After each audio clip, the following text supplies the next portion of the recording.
إن الحمد لله نحمده ونستعينه ونستغفره ونعوذ بالله من شرور أنفسنا ومن سيئات أعمالنا من يهدي الله فلا مضل له ومن يضلل فلا هادي له وأشهد أن لا إله إلا الله وحده لا شريك له وأشهد أن محمدا عبده ورسوله أما بعد. Aujourd'hui, nous allons commencer une série de rappels sur des bases de notre religion que tout musulman devrait connaître et qui pourrait aussi être un très bon enseignement pour des jeunes enfants ou des débutants dans la religion musulmane. Et pour les personnes qui en ont déjà connaissance, ceci fera un très bon rappel. Comme Allah le Tout-Puissant dit dans le Coran, فَذَكِّرْ إِنَّ الذِّكْرَ تَنْفَعُ الْمُؤْمِنِينَ. Le rappel est profitable aux croyants. Pour rentrer dans le vif du sujet, 3 questions très simples qui restent une base dans la foi.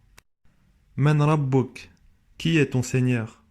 Ma dinuk, quelle est ta religion? Et Man Nabiyuk, et qui est ton prophète?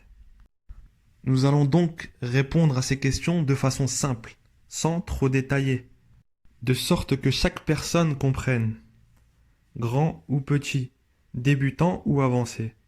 Et cette série de rappels fera office de préambule au livre un peu plus détaillé qui est Thalathat al-Usul, les 3 fondements, que nous verrons par la suite, Inch'Allah.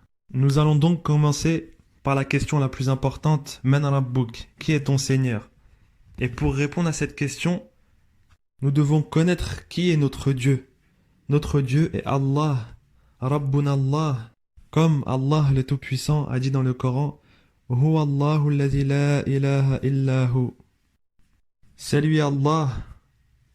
Nulle divinité autre que lui mérite l'adoration.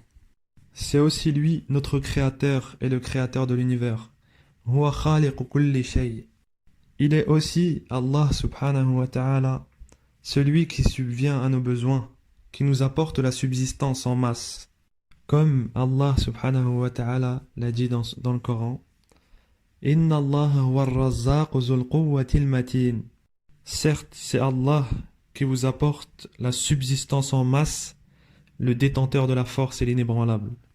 Alors, après avoir compris cela, ne serait-ce pas de l'ingratitude de ne pas adorer Allah Azza wa Jal, le Tout-Puissant, celui qui est ton Dieu, qui est le Dieu de tout le monde, celui qui a créé l'univers et qui t'a créé toi-même, et qui a créé chaque chose, celui qui t'apporte la subsistance sans même que tu lui aies demandé quoi que ce soit, qui t'apporte de la nourriture, qui subvient à tes besoins, qui t'apporte la santé, qui te permettent de vivre, qui apporte la subsistance aux animaux et à chaque être vivant sur la terre.